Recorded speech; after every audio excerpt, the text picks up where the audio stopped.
አርሲ ውስጥ የነበረው ችግር ምርጫውን ለማደናቀፍ ከፍተኛ ዝግጅት ተደርጎ ነበር።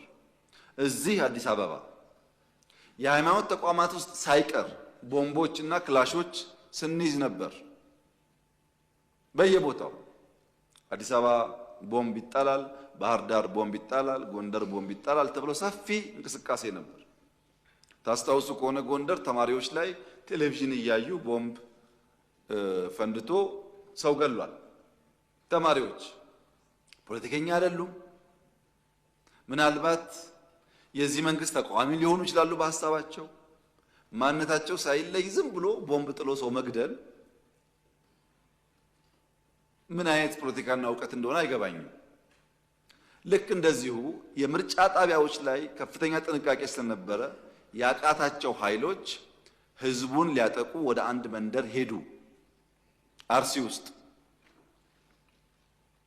እዚያ መንደር ህዝብ የሚከላከል ኃይልና ህዝብ የሚያጠቃ ኃይል ተጋጠመ። በጥቅሉ አርሲ በነበረው ግጭት ህይወታቸው ያለፈ 11 ሰዎች ናቸው። ከ11ዱ ሰዎች 8ቱ ሚሊሻና ፖሊስ ህዝባቸው እንዳይገደል ተፋልመው ህይወታቸውን ገብረው የብዙ ንጹሃን ዜጎችን ህይወት የታደጉ ናቸው። እነዚህ ፖሊስና ሚሊሻዎች ክብር አይገባቸውም? እነዚህ ፖሊሶች ሚሊሻዎች ቤተሰብ የላቸውም? ልጆች የላቸውም?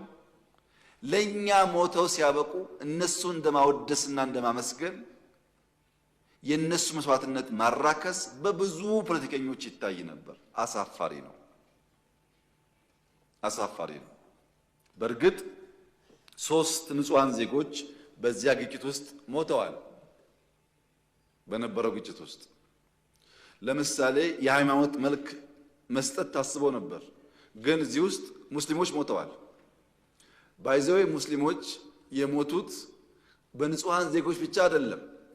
ህዝብ ለመታደግ እየተፋለሙ የሞቱ ሚሊሻና ፖሊሶች ሙስሊሞች አሉበት። ምን ነው የሃይማኖት ግጭት?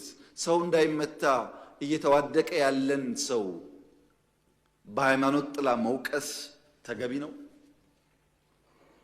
ነገሩንስ በወጉ በቅጡ ሳይገነዘቡ ማራገብስ ተገቢ ነው? ይሄ አይጠቅመንም። ከዚህ የሚገኝ ፖለቲካል ትርፍም አያዋጣም። የሞተው ወንድማማች ነው። ከዚህኛውም ከዚያኛውም እምነት ሊሆን ይችላል። ግን ውጊያው የእምነት ሳይሆን ሽፍቶች ሰው ገለው ሰው አፈናቅለው የነበረውን ሰላማዊ ድባብ ለማጠልሸት ስራ ተሰጥቷቸው እዛ ብቻ እንኳን በርካታ ቦታ ሌላውን አክሽፈነው ነው ያደረጉት ሙከራ ውጤት ነው። በዚያ ቦታ ላይ ህዝባቸውን ለመታደግ መስዋዕትነት ለከፈሉ የፖሊስና ሚሊሻ አባላት የተከበረው ምክር ቤት ክብር እንዲሰጥልኝ በትህትና ጠይቃለሁ።